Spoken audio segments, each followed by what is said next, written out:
Before we get into it, buckle down. This will be 3 parts. Okay, let's go. Thank you so much for your patience. We're getting back into it.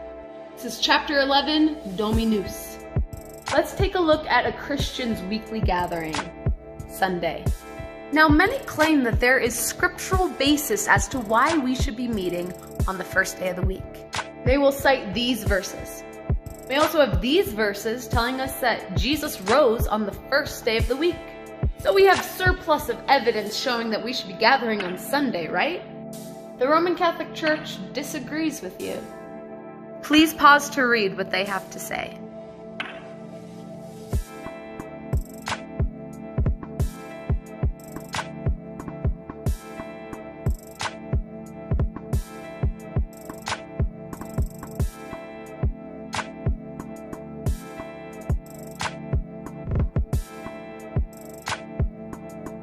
So if we're not supposed to gather on Sunday, what's up with all those verses?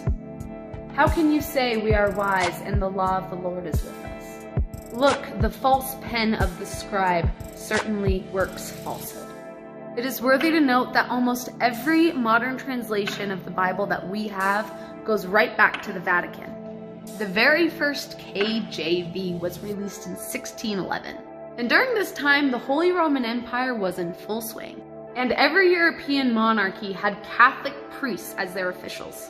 However, at the same time, this was also a period when people started to wake up to the Catholic Church. They realized that what they were preaching was not in the Bible. So in order to regain their power back, they united with King James VI, and they put out the official version of the Bible, with just a few subtle changes, like removing the name of God and replacing it with the Lord your God. You know, minor things. Oh, and you know those verses that talked about gathering on the first day of the week? They changed those too. You see, neither the Greek word for week or the Greek word for day is ever in these passages. So what does the original Greek say? Sabbaton. Do me a favor. Go onto Google Translate, go from Greek to English, and type in this word. Now what will you find? No English translations. So the word Sabbaton is a transliteration from the Hebrew to the Greek. Now the original Hebrew word which they got Sabbaton is this word, and it is pronounced Shabbat. Shabbat became Sabbaton, and Sabbaton became Sabbath. This word has no business being translated as week. The scribes have deceived millions by mistranslating scripture. I challenge you to go to your interlinear Bible and look at this stuff for yourself. A lot of people get hung up on the first part of this. And remember that Sabbaths aren't only the weekly Sabbath, but they are also God's feast days. Matthew 28, for example.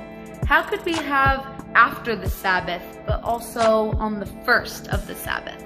It was Passover, and Passover is a Sabbath. But also on the first of another Sabbath, the Feast of Unleavened Bread. Okay, so the question still lies. Why did the Catholics change this? This is a quote from the Vatican. Keep in mind that they're referring to Sunday as the Lord's Day.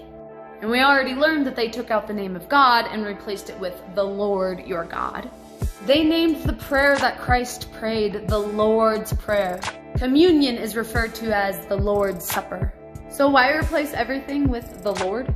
Does the name Baal sound familiar to you? Yeah, it was that pagan god that the Israelites fell to over and over again.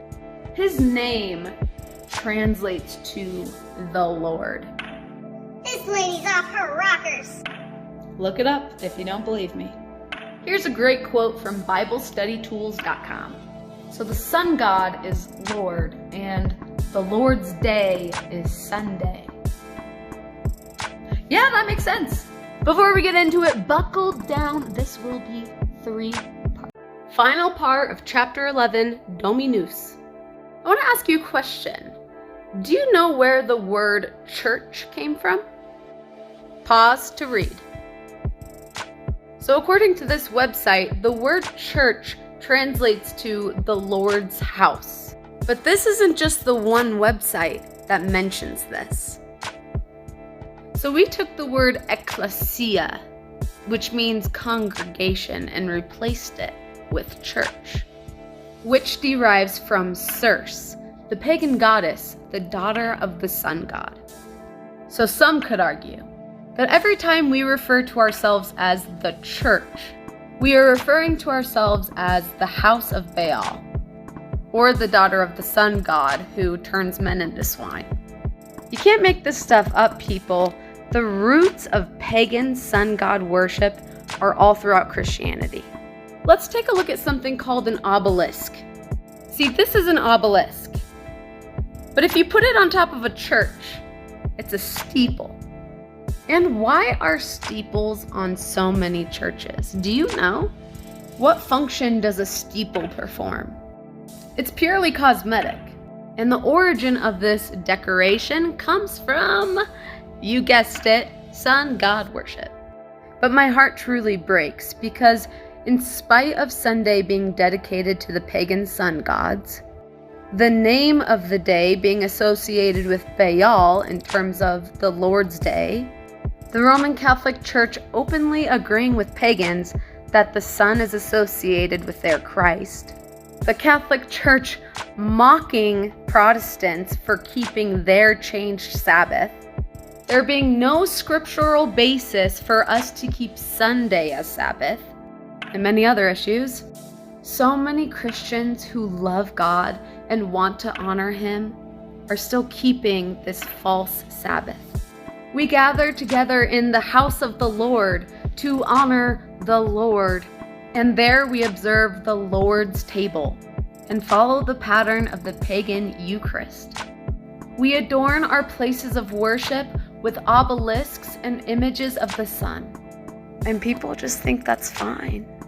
We have the mark of the Catholic Church all over us, and the Catholic Church claims the authority to do so. You know, the Catholic Church is right.